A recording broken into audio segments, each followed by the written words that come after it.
Here.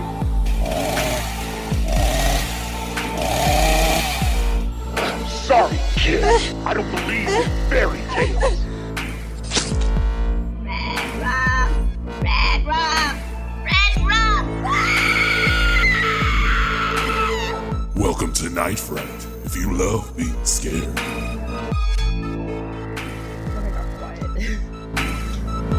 Okay, good to go?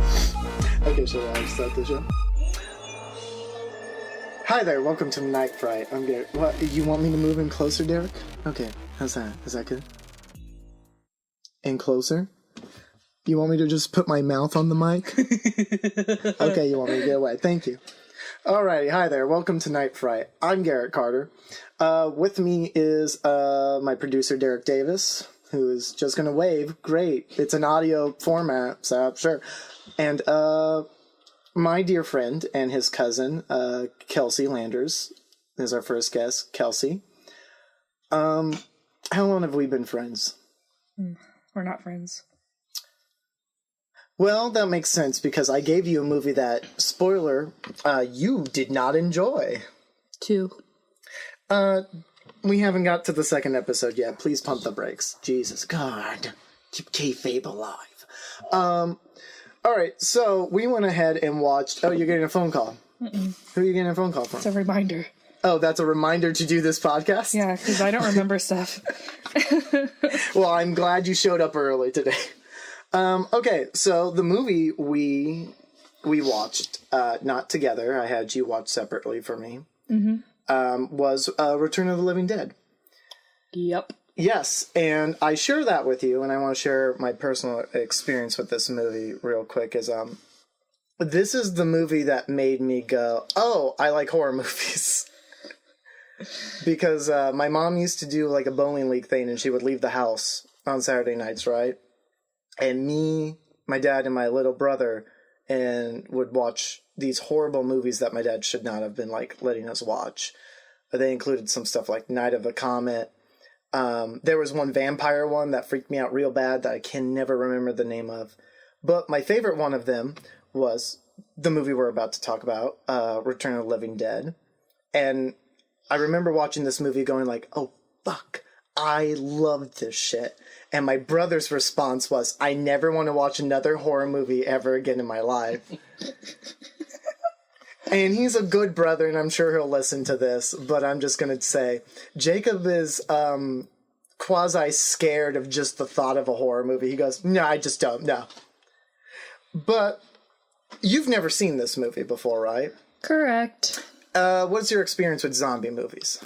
Well, I mean, I like them, I guess.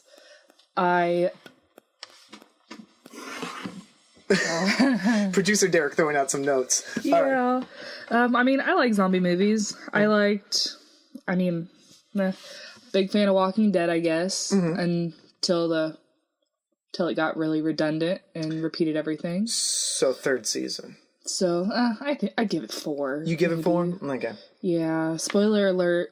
I didn't watch when Glenn died. Hey, but who gives a shit? Just read the comics. It's better. That would require longer. Yeah, that would require you to pick up a book and hold it in front. I like books, just not comics. Okay, if there's a tween girl that's like, I love archery, but 2 boys, then that's your style of book, right? I'm mocking you because you like Hunger Games. I've never read the books, actually. Thank you very much. Then what was the book series you bought like all 7 of? I Am Number 4. Oh, so something that's arguably trash. No, I just bought it because I watched the first movie and then they didn't come out with the second because I guess it wasn't that good. No. I liked it though. So I bought it so I would know what happened in the story. I'm so glad I gave you one of my favorite movies with that film taste right there. All right, well, let's go ahead and dive into it. Let me pull up my history of this little thing, and feel free to make comments or just derail it, as you normally do. No problem. In a conversation. I don't like that look in your eyes. It scares me. All right, let's go all the way back to the beginning of zombie lore in movies, in film. Duh. Okay, so before Night of the Living Dead in 1968, there were zombies, but they were typically voodoo zombies in films like White Zombie and like I Walk with a Zombie. But they weren't, they didn't eat flesh. They were kind of just slaves. Okay. Like, they were like white dudes or guys in blackface, and that doesn't age well. Shocker. Was it I Walk with a Zombie? There's like one scene where like the white people are like, you liking that IPA? No. Okay. All right, cool.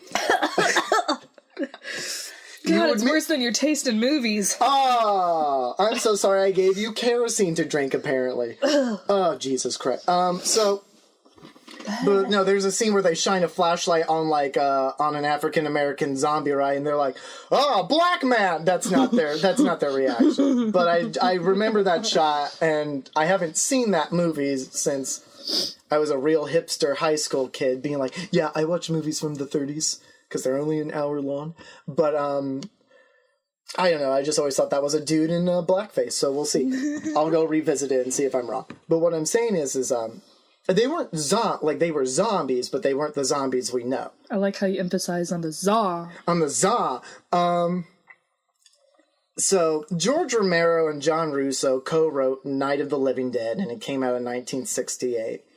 And this is when zombies go from walking servants that will choke you or throw you like against a wall to undead killers that hunger for your human flesh. Because apparently humans taste really good. I don't know. Movies keep trying to tell me that. Ask Hannibal Lecter. Did you say Cannibal Lecter? Hannibal. Okay. I thought you said cannibal. No, Hannibal, like Missouri. I've been there. All right. Anywho, so they were going to call it Night of the Flesh Eaters, but then they called it Night of the Living Dead because they're not stupid. So they changed the title before the release and blah, blah, blah.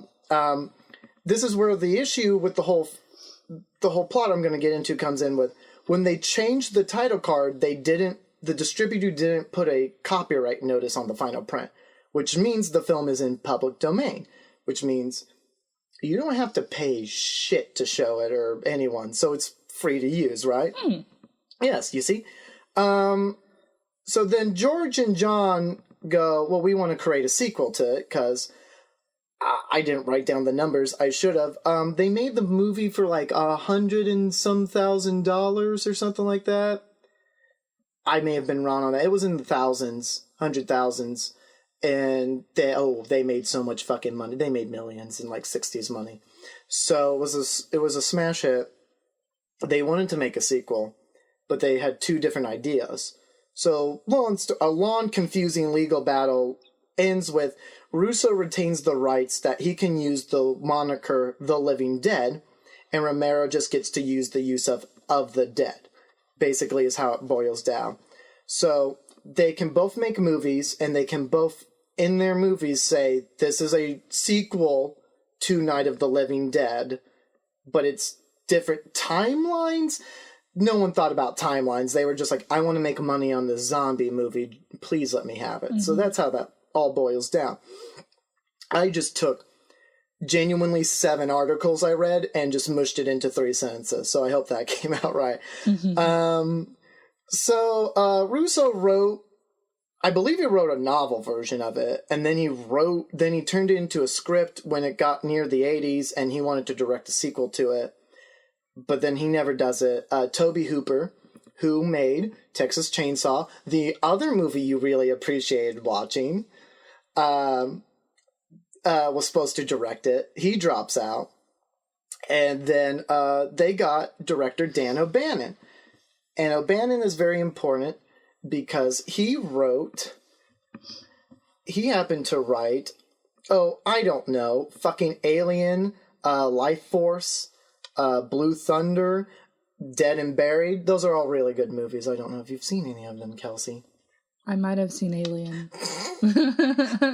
I wanted you to be my first guest, and I don't know why. Because I'm ignorant when it comes to old movies like these. True, that is fair. I can't just sit here and be like, listen to me! So that's good. Where was I at? I fucking closed my notes, Garrett.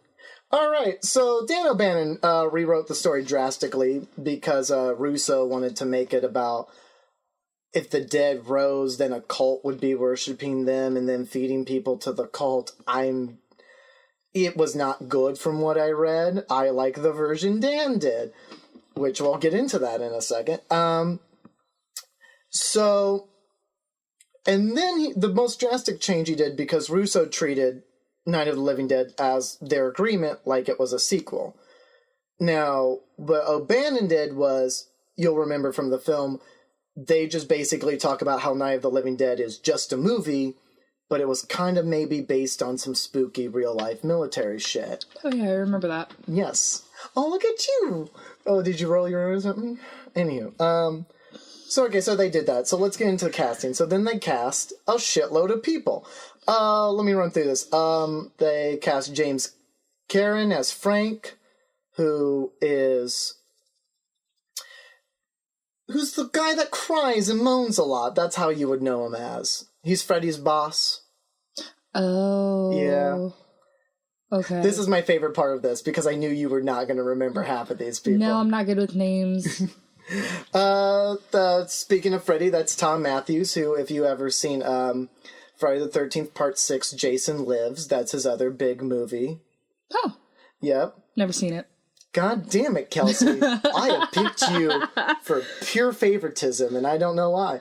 Because it's a fresh face. I've never seen any of these, so you'll get my first reaction when I see him. There you go. Works great on a podcast to see your face. Well, I mean, you get what I have to say about it first. Like, I can't have time to think it over, I guess. God bless you. Don Kafka as Ernie Klottenbrenner. Say that again for me. I should know this. I am German, and I cannot pronounce his name. Klottenbrenner. He's the mortuary guy.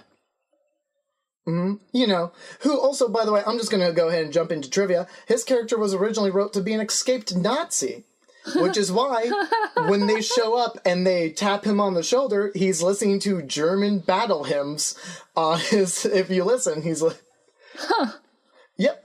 Oh, and that's why his last name is never said in the film. Are you going to finish that? I'm trying. Okay, I mean, I'll finish it for you if you don't want it. But anywho, going through the rest of these, Beverly Randolph is girlfriend Tina to Freddy. I could have said that better. Joel Philbin is Chuck. He's the poser dude wearing the suit that's trying to fuck Joel Shepard's character, Casey. I'm just rapid firing them off, and you are. They have the worst subplot of the film where they just go and hide in the medical equipment area. There you go. Gotcha now. You just got to tell Kelsey places, and she'll be good. Miguel A. Nunez Jr. plays Spider, probably the best character in the film. You know who Spider is, right? Don't make me say it. Just say it. He's the black guy. He's the black guy. Oh, no. I did like him. He was actually living in a homeless shelter when he was cast in this movie. This movie was his big break for him. Good for him. Yep. Brian Peck is Scuzz, and I'm not going to get into him just yet, because I have a juicy little tidbit to ruin this whole movie. And then, Linnea Quigley. I am bad with names, and I wanted to do a horror. Is that trash? That is trash. No, her character name is trash if you've never seen it before. And then Mike Venederte. I'm sorry. I'm just going to apologize for his name right now. It's Italian. I'm not going to be able to pronounce it. There's too many I's for me to get that. He plays Suicide. He plays the non-poser punk rocker. And then, yeah. So, basically, the plot of the film is... How would you describe it, Kelsey? Let's see. People are fucking around. Can I cuss? You know, just cuss. What the fuck are you doing? Oh, hey. But people are fucking around at... Was it a mortuary? There's a mortuary. No, it's a medical medical instrument. Why can I not think of the word? I've mocked you. And medical equipment plant. Okay. Yes. Yeah, they're fucking around. They're like, oh, let's show this. Then all of a sudden, zombie apocalypse in that town. But, yeah, I thought that was really odd how it went about that, though. Okay. Like, it's not typical zombie type ordeal. It's kind of like, oh, if you're dead and this ash I suppose, what was that? Or Oh, it was the toxic rain. Freddy and I almost forgot one character. Okay, Clue, Gallagher. Don't look at me, Derek. I'm not good at this, please. I just can get first. Okay, Clue, he's a famous character actor. He plays Bert Wilson. He owns this medical equipment facility, right? And it's 4th of July weekend, and he's leaving early on Friday. And he leaves Bert and the new kid, Freddy. Mm-hmm. And Bert starts talking to him about, like, oh, you've seen Night of the Living Dead, right? And he starts telling him about zombie movies and shit. And he goes down to show him this medical, like, container that holds a dead body in it. And then he, like, taps it, and there's, like, a seal, and poisonous gas comes out. And brings the dead back to life. And then they chop up the yellow man. Yeah, that was... Ooh. Do you mean one of the best parts of the film? No, I mean, it was pretty entertaining how that all happened, but just the way it looked, ooh. Oh, well, it could have been a lot worse. I mean, I guess it was back in the day, so I can't say much about that. That scene right there is why they fired William Munns, who was their original makeup effects artist, because he apparently made something so god-awful that they all said, okay, well, fuck Bill, we gotta get rid of him. I understand that. And then Kenny Myers, who was, like, the overseer of all, like, the makeup special effects and shit, like, had to branch out and cover his shit. So he's why, if you liked something in the film, he's probably why it looked good, because I don't want to drag Bill through the mud, but I watched a documentary called More Brains, and if Bill Munns ever came up, someone was instantly just shitting on him left and right. So I don't think he did a good job, is what I'm saying. No, I mean, but, the zombies, they're obviously no, like, I don't know, like the zombies we see nowadays with all the extra special effects and all that. But, I mean, they were decent, I guess, just not the... They only had a budget not of, the one cadaver, like, that was rough. They only had a budget of $4 million to do. Only $4 million. But... Okay, in terms of a movie, that's not really a lot. I know, but I'm just saying, like, it looks like something like I could get my friends to do, like, just randomly do their makeup and do in your backyard. Kelsey. Come on now, let's be real. Don't. Okay, so Yellow Man comes out, and he's pure naked, and it leads to one of the best scenes in the film for me, where they... Sorry, Derek. I'm sorry I got distracted by that. They take the pickaxe and they slam it down through his head. And then he still is just writhing on the ground with that pickaxe in his head. Yeah. And then it's my favorite line of the film where, who is it? Bert says, like, I know the fucking movie said it would work. And then Freddy goes, you mean the movie lied? I don't know why. Because the whole movie at a point is just really tongue-in-cheek about, oh, yeah, it's a zombie movie. Yeah, I know that part really confused me when they actually put, like, the axe through the dude's head. Uh-huh. Dude, girl, is a dude. It's a dude. Oh, yeah, because he has a dick. Yes, it's a dude. You never know nowadays, Garrett. But anyways. I support whatever gender you want to be. I'm just saying this thing is labeled male, and I don't want to defend it. Back to you, Kelsey. Okay, but so when they put the axe through its head. Okay, fuck you. But, like, it did really confuse me because, like, every zombie, any kind of type of movie you see, the main thing, go for the head, go for the head.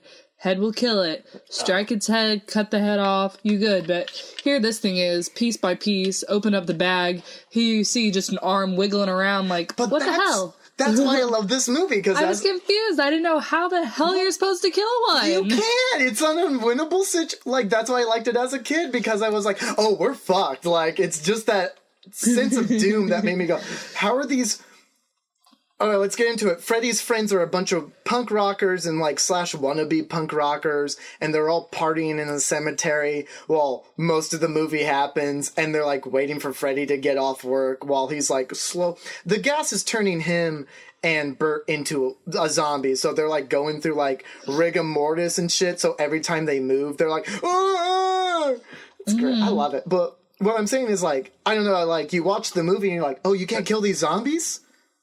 How the fuck are these idiots partying in a cemetery going to do it? And spoiler alert, They don't. Like, this movie does not end well.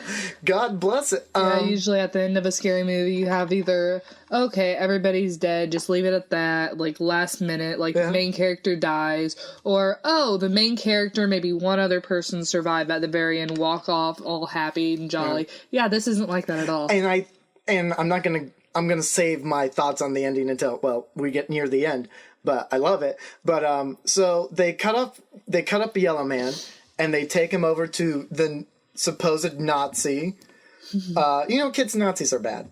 So, but this guy is oddly kind of the hero of the movie in a lot. They're all heroes. They're all idiots and heroes at the same time. They go to Ernie, who is a mortuary attendant that wears a gun on his hip for some reason while working. Because the dead rise. Nope, that is not his reason. He's a Nazi that just likes guns. Like a lot of people we know nowadays. So they go and they incinerate the zombies after some delicate convincing. And the smoke rises from the chimney of the mortuary and the rain brings it down, turning it into acid rain, which ruins just the most beautiful, beautiful naked dancing by Trash. That is the reason that Garrett loves this movie. Maybe a reason why 12-year-old Garrett went, all right, I like this. No, you're probably covering your eyes, scared of women and all that. No. Accurate. No, I've always been this way. You've met my father. Yeah, but I've also met you. That was a good burn. I know. Right. Well, I've been wounded, so I'm just going to go back to the story. So anywho, I forgot to bring this up, but it deserves its own mention, which is Trash starts talking to Spider. And she's talking about what would it be like if you were, like, killed. And then for some reason, she just starts gyrating, and she starts ripping off her clothes. And then you hear that person, she's taking off her clothes again. Thank you for getting that. And then that leads to one of the best moments in any horror film I can think of, where she is just on top of someone's grave, just fucking dancing naked. Which, besides her stockings. Speaking of Bill Munns, the guy that got fired, he had to make a clear plastic thing to go over her vagina. So that's why if you watch the scene carefully, you don't see... She looks like a Barbie doll. Derek, you would pay so close attention to something like this. I want the record to show a documentary told me this. And I said, thank you, that is very informative. I learned today. Sure, Garrett. Watch documentaries, kids, okay? He's lying. About penguins or horror movies, either way. I may have thought it was weird how I didn't see hair when I was younger, okay? They could have shaved back then, too. You never know. It's the 80s. I don't know. I wasn't there. Don't you help her. What I'm saying is, so it ruins Trash is just beautiful buck naked dancing. I really am not going to get past this today. I'm sorry. Obviously, you look like you're about to pop a boner right there. I'm just thinking wistfully of better days. What I'm saying... I think I might need to leave, guys. Yeah, please leave. Derek, can you give Have fun, Derek. Derek, can you give me 5 minutes? All right, what I'm saying is... Oh, shit. My dad brought this on me in my life. Here, son, watch naked women dance. I said, no, Papa. All right, what I'm trying to say here is the rain ruins the beautiful dancing. And... the car is conveniently stalled and they're all fucking around. And then the dead rise from the grave due to the acid rain. And Trash is killed fairly quickly. But don't worry, she comes back. Did her hair change color when she came back? No, it was red before. I swear, in some scenes it looked like it was almost purple. Well, she is like, her skin's blue. That might be why. Also, you're missing the, hold on. I thought I was going to, well, okay, there it is. That was the weakest belch ever. What I'm saying is let's not get into a belch off, okay, Kelsey? Yeah, because you know I'll win. Yeah, I know. You'll embarrass me in front of everyone. Please stop. What I'm saying is her jaw, like, unhinges like a snake also. Like, zombie her. Like, just like, did you pay attention to that? Like, her jaw comically, like, unhinges when she eats the cop. Spoiler, the cops don't help. Not at all. social Cops, commentary. the ambulance, anything. They're all skirt. That is the best scene in the film, and I keep saying that about every scene because I love it. But fast forward, so everyone's like, "Oh fuck!" Some of the punk rockers get to the mortuary where everyone's at. Chuck and Kelsee get to the supply store, and they just like sit there, and they really don't do anything the rest of the film. They kind of survive through no reason up until the end, and then so they barricade from zombies, and they cut off one zombie at the waist. You know, the creepy like pink-haired zombie who's like laying on the table they have strapped down. Yeah. And oh yeah, because you sent me the Snapchat that said, "What the fuck they talk?" Yeah. Yeah. I was like, what the hell? Like, Yeah, and this is and to say this is like one of the first zombie movies, correct? Kind of ish, like the rise of the popular zombie movies. This is the zombie. I'm picking my words very carefully here.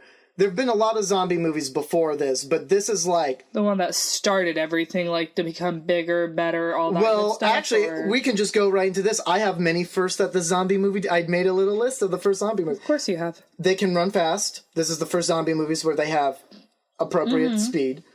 They are strong, intelligent, as they were in the previous life, and can speak. They form words despite physical degeneration. They do not hunt for flesh, they hunt for brains.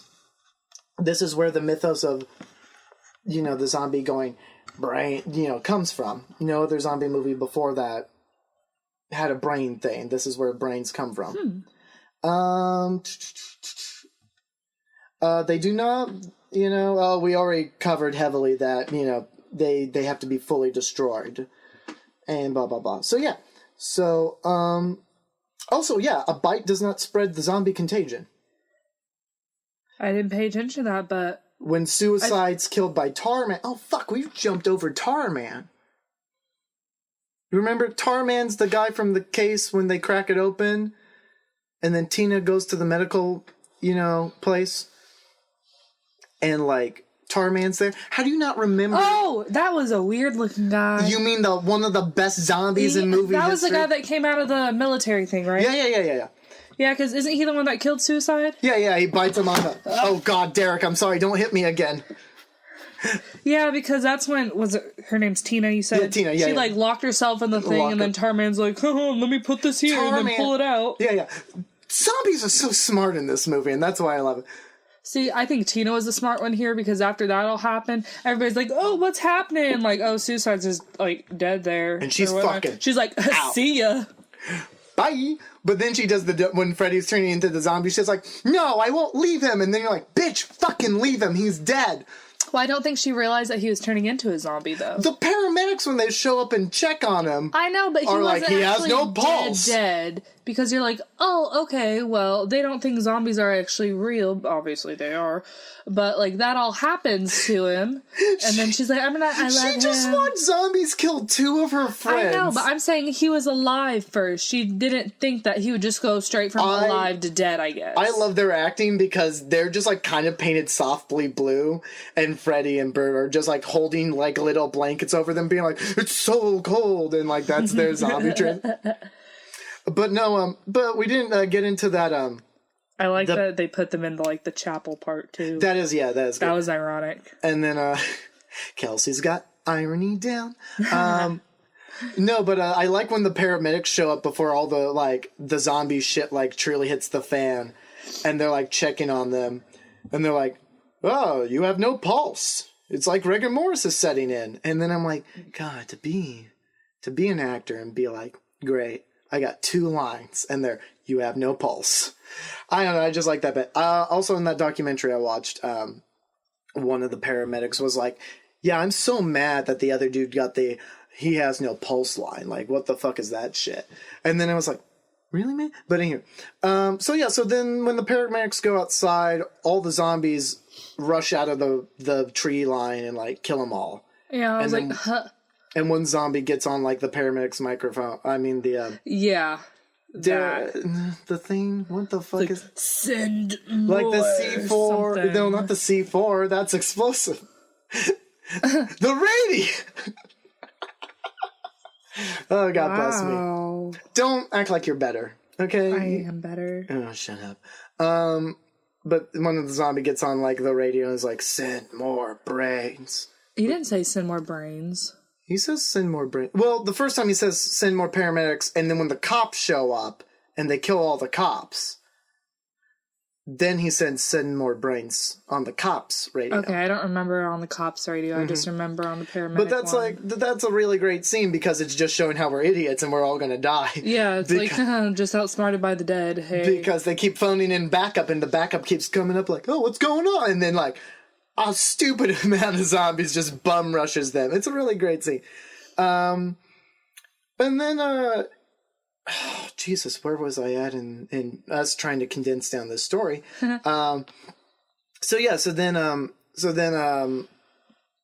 Bert and Spider go out and get the car, and they can't get Tina and Ernie because Ernie's got a broken foot. He breaks his foot in the dumbest way possible. Yes, thank you. They drop the bench and then it lands on his left foot and he's like, oh shit, well I guess my foot's broken. Like, motherfucker, there are zombies, run on it. Exactly. Like, you act like a kid hasn't played football, broke their freaking ankle, broke their foot, broke some bone, and still just played through the dang thing. Adrenaline's a real thing that gets you through a lot of dumb shit. You're not having your adrenaline running while you're being hunted by zombies? Right. Also, you have a gun, Ernie. Yeah, use it, Hitler. Come on. Oh, shit. No, but Spider Spider has a I don't know where the fuck Spider gets a sledgehammer from in this movie. But they go into a closet and get all, like, the shit. And, like one dude just has, like, a fucking, like, hammer. Kelsey, you don't have to keep drinking the done bill. with it. I'm done with it. Thank you. Oh, that's trash. Come to daddy, IPA. Oh. That's good. Anywho, what I'm saying is... Another thing you have crappy tasted. What I'm trying to say here is... But Spider gets a sledgehammer, so he has an overpowered weapon in this. Well, you can't really kill him with that, but you can stop him. And that's the important... So anyway, they get the cop car. Can't save Tina Ernie, right? Freddy and Frank... turn into zombies in the chapel. Freddy goes full gonzo batshit zombie, right? Yeah, whatever happened to Frank? Well, I was about to bring that up. Frank has one of the most brutal death scenes I've ever seen in a horror movie, where before he turns into a zombie, he's able to escape the chapel during Freddy's attack, and he goes to the incinerator from previous. That's right! And he lays on the sheet and pushes himself into the flames, thus burning him alive. I mean, it fully kills him. That's right. I forgot all about that. Oh, my Lanta. But, like, there's a great callback to that where they're putting, like, Yellow Man's body on there and they're gonna burn him, right? Mm-hmm. And Frank says, some favor, I can run that thing. And then 45 minutes later, he's making himself fucking, I don't know, powdered milk? I don't know what you want me to say. He's Ash. I don't know what the fuck. So the cops... So they steal the cop car, right? Right. Freddy's trying to... By the way, I love Tom Matthews because when Freddy becomes a zombie, it's genuinely great. It's funny. Where he's like, Tina... I smell your brains. Oh, and then Ernie and her get up in the attic, right? And they're trying to keep him from getting in. And then he's like pounding so hard, and then it stops for a good beat. And he's like, Tina, I broke my hand all the way off trying to get to you, darling. Like he's saying some real inspired shit, and I love it. But so Bert and Spider get into a chase with the zombies in the cop car. They're fucked. They get to the medical warehouse where the cop car blows up. They get in, and there's Chuck and Kelsee, and they're like, oh, hey, we've just been sitting here. What are you guys doing in this movie? And they're like, shit's going crazy. They're like, okay, well, we need to get to a phone. And they're like, well, though, there's a phone in the basement. So then they unlock the door, and Bert grabs the baseball bat and knocks Tar Man's head clean the fuck off. And I was saying that's great. And then they go down and they call the cops. And the cops are like, we don't know what's happening. These people are crazy. And Trash shows back up and eats the police captain's leg. Mm-hmm. That's where Jaw unhinges and eats his Okay, I got you. Yeah. And then, did you not like the scene? Because this is a moment that made me laugh. And I keep forgetting it's in the movie. And I wrote it down in here. But there's a scene where one of the zombies is like choking a cop. And then another cop comes up and puts him in a chin lock and goes to pull him back. And the zombie's head just pops off like it's a Lego. And the zombie keeps choking the cop. You don't remember that? Oh, fuck you, Kelsey. That's a great scene. I'm sorry, I've only seen it once. No. I'm cursed with this knowledge. What I'm saying is this. You probably just watched it again yesterday or something. I watched it 2 days ago. Oh my god. Oh my god. Okay, so, alright, so, then Bert, calls the number on the side of the tank, which is the thing they should have done from the fucking beginning of this movie. Don't you know, you don't think rational until it's life or death. That is true. It is a horror movie. I do love the thing where Freddy's like, why don't we just, when they first, like, let out the gas, Freddy's like, why don't we just call the number? And Frank's like, were you kidding? Get the military involved? We don't want that type of trouble. Well, he burned himself fucking alive. He's an idiot. I think he does a great job. What I'm saying is though. So then they call the military, and then that leads to probably the most bland scene in the entire film, where the army general wakes up. Yeah, he calls somebody, and then what do they do? Well, like, the general, like, picks up, and he's like, yes, what time? Why didn't you call this in earlier? And it's just like that scene for a minute, and he's like, all right, hold on. And then he calls the kid running the artillery cannon, and I love his acting because he's like, yes, sir, yes. And he's just like shouting at everything. And I was like, buddy, pump the fucking brakes. You don't gotta shout. And then, they fucking nuke Louisville, Kentucky is the end of the film. And I love it because one of the last scenes in the film is all of our surviving characters so far, all just like gathered around the phone being like, well, what are they gonna do? And then you just hear the whistle of the bomb dropping. And then, they all fucking die. Yeah. Because they're idiots, and that's how you should die in a horror film. Because no one in this... They have smart moments, but a lot of people in this film are just kind of... I love it because it's just dumb idiots fucking like, oh no, I guess we got zombies. Yeah, that's my thing is like, my overall thing with this movie was I felt like it wasn't so much a horror movie as it was a comedy. It was hilarious. Just the stupidity of all the different characters, everything going on. But I agree it's hilarious. Yeah, that's why I agree with you. I want that point. But like, that's why I love this zombie movie because it rewrites zombies at a point. And I don't know, it's also, you have to think of like 1985, like think of all the fucking slasher films and shit we had going on. It's a different movie in its time frame where it's like, no, fuck you. We're going to be funny, but we're also going to give you a solid zombie film at like the core of it. And this is my big whole thing. I'm leading up to it. I like horror movies that don't end good because like, it's okay if you're watching Die Hard and McClane leaves with Holly in the limo, right? He's beat all the terrorists and like, is it the Run DMC song or is it just Jingle All the Way that plays when he leaves? Jingle All the Way. It's Jingle All the Way. The DMC song's at the beginning of the film. Yes. Thank you. All right. It's Christmas Time in Holland's Queen. Yeah, thank you.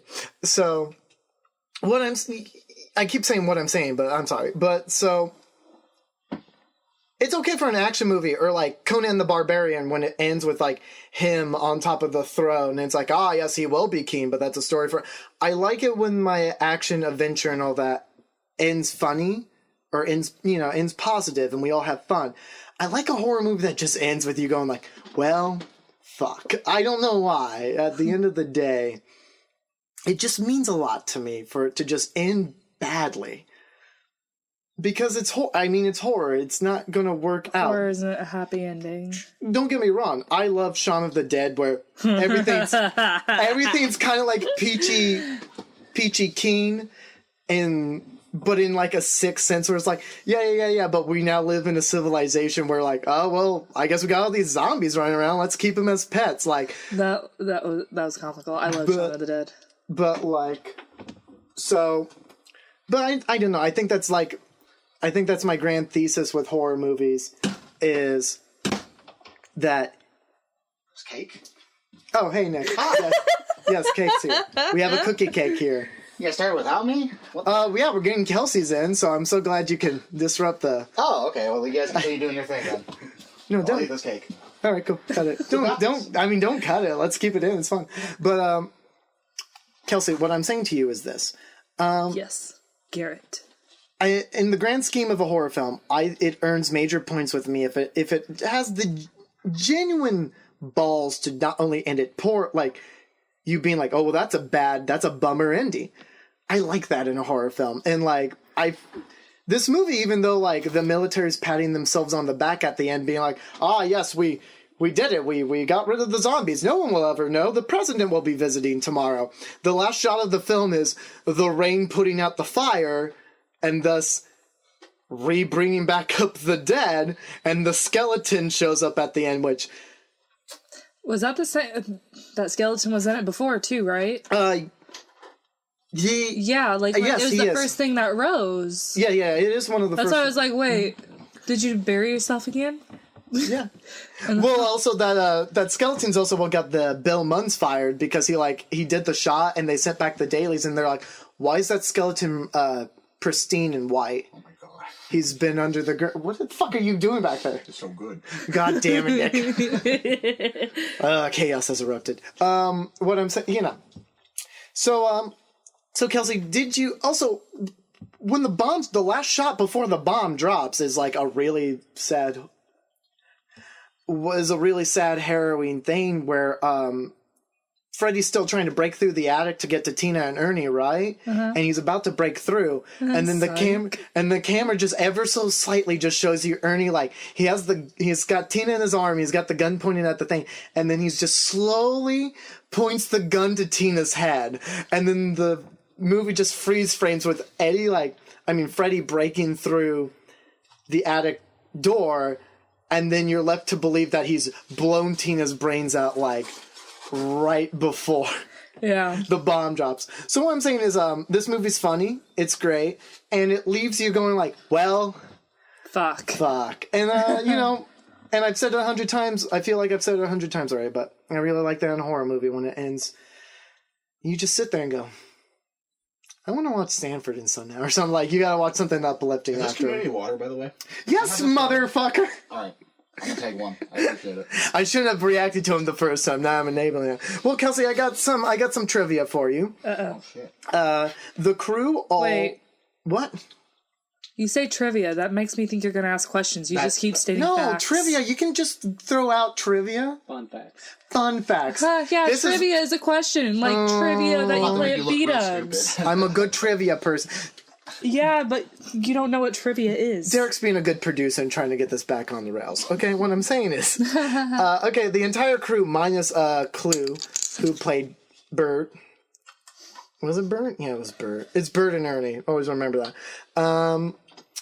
They all rehearsed 2 weeks before the film, which is why everyone feels like they've known each other forever, except Clue. Everyone was in freezing temperatures due to the constant rain for some reason in the film that it demanded. I already told you about Miguel being homeless when he was cast, Ernie being a Nazi. For some reason, I just wrote in all caps, trash dancing naked. Like I would that's your forget favorite that. part, you pervert. Speaking of perverts, guys, Brian Peck, who plays, what was it? Scuzz. Ooh. That's a good... That tasted horrible. That was a good 8 out of 10, I'm not gonna lie. Good job, Kelsey. Did you buy this cookie? Yeah. Yeah, she bought that cookie cake. Appreciate it. Oh, nice lady. That's a first. Alright, so... Brian Peck, the real trouble news. Brian Peck, who plays Scuzz in the movie. In 2004, the 54-year-old actor was convicted of lewd acts against a child and oral copulation of a person under 16. Oh my gosh. Which is why I enjoy his death scene so much, where the zombie just latches onto the front of his brain and he drags it through the door and he lays there just like convulsing in his blood, because that guy's a pervert and he deserves to die. He does. Too hard? Too fast? No, too perfect. Too, you know what? Too good of a death. And I'll end it on this note. Brian Peck has worked in multiple X-Men movies with director Bryan Singer. Wait, what? I'm sorry, spaced out. Yeah, no shit. I saw the look in your eyes. Bryan Singer. who directed the... Say it again. Singer? Singer. I can't say my NGs, guys. You know this? And I don't know why I wanted a podcast to. Say it one more time for me, though. Singer. Thank you. Anywho, he worked with the X-Men director that fucked boys. Allegedly fucked boys. Garrett. Underage boys. It matters a lot. Wait, were they underage boys? No. When I say men... Yeah, but boys can still be... No. You shouldn't be fucking boys. You should... No. We're not going to catch me in some weird thing. You're being homophobic. Carter. No. We're not going to catch me in some real thing. No, when I say boys, you're 15 or under, shouldn't be fucking a boy, okay? Okay, but I'm just saying some guys 18 and older are still boys and they act like it. No, those are twinks, Kelsey. Also saying there's consent in different countries where 14... You know, the other day, I realized as I was researching Jeffrey Dahmer for a thing... Because he was bored. That's why he was researching Jeffrey Dahmer. He was bored. He is weird. Yes, I am very. I'm Jeffrey Dahmer's type, and that hits You me. are Jeffrey Dahmer. Type. Please. Garrett's a killer. Okay. The entire soundtrack is great in this movie. I wrote it all down. I don't know why. It's really good shit. But I do want to note the great song from it, Party Time by 45 Grave. Do you remember what that song was? Can you sing it for me? It's party time. Dun, dun, dun. Nope. Nope, not ringing a bell. My daddy did not raise a singer. Okay, fucking shit, I said it. Yes. He definitely did not. Everyone point and laugh at the dumb boy. He can't talk. Hey, dummy. Everyone's not pointing at me in studio. You mean the camper I have? Yes. The lyrics of the song, though used in a popular film, detail a family killing a young child as her sister recounts horribly in therapy, is the lyrics to this song that I own on my phone and I didn't realize until it was too late. Oh my god. Still a great song. Still a great soundtrack. It's got some really 80s punky beats going on there. I told you this movie cost $4 million to make, so let's play a little game. How much do you think it made in domestic box office, in the U.S. box office? Let's go 100 mil. You're being very gracious. I don't know. It made half of Endgame. It made it. Oh, wow. Never mind. No, she said mil. You were what? You're thinking bill. You're thinking bill. Oh, she said, million. Yeah, I said mil. Oh, I think so. Mil. Okay. Let's go with 50. I was about to crack it. No, it's a 14 million. That's sad. It only had a $4 million budget. True. So even with advertising in there, it still made a profit enough to warrant 2 sequels, both of which I can tell you are bad and you should never watch. Well, don't schedule me to watch it then. Don't worry, it will probably come up in the near future. You might be the zombie person on this. No. Oh, no, Garrett. Fine, you can do Friday the 13th. How about that? Okay, well, buckle up. The first Friday the 13th is really not a good movie. I like serial killers. Fictional. We are friends for a reason, as we are. I don't mean fictional. To one last trivia bit, and I'll end it on this story. Romero's Day of the Dead, to throw it back to George Romero and his movies that he made, his third in his series, Day of the Dead, came out the same year. Guess how much that made? 14 mil. Kelsee's not good on the spot. No, it only made $5 million. So that's sad. George Romero got the franchise, but Russo at least won one battle in there. And I would like to end this on Kelsee. You're a good friend of mine, and I wanted you on the first episode for a lot of reasons. But most importantly, when you were coming over today, you texted me, "I'm at Meijer. Do you want anything?"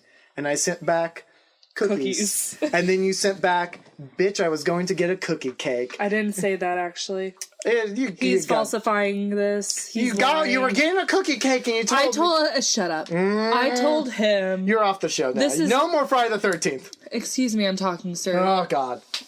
But no, I said, this is why we're best friends. I was actually going to Meijer to get a cookie cake. And I would like to say, just simplifying it to bitch got that whole point across. No, it doesn't. I did not cuss at you. For once. For once. For once. I usually have a valid reason, though, just saying. Well, Kelsey, normally I would ask people if they want to plug something or anything like that, but you had to make a new Instagram because a lot of men were sending you stuff. Yeah, it's creepy. And she has no Twitter anymore. Yeah, I deleted that like a while ago. Is it tough being a woman on social media real quick? She has no Insta, no Twitter. She has a Facebook. I do have an Instagram. She made a new one. I made a new one. And now it just has dog pictures on it so people don't think a sexy teen this has. dog is cute. I'm going to DM my dick to her real quick. Oh. The dog. Also, I like it when foreign dudes hit on you because it's always great because it's broken English, which somehow makes it more repulsive. Okay, you know what's the best though, and it makes me laugh so hard every time? When it's some foreign dude, and obviously they're Spanish, because they say something to me, and I don't like how a bunch of white kids are going, foreign.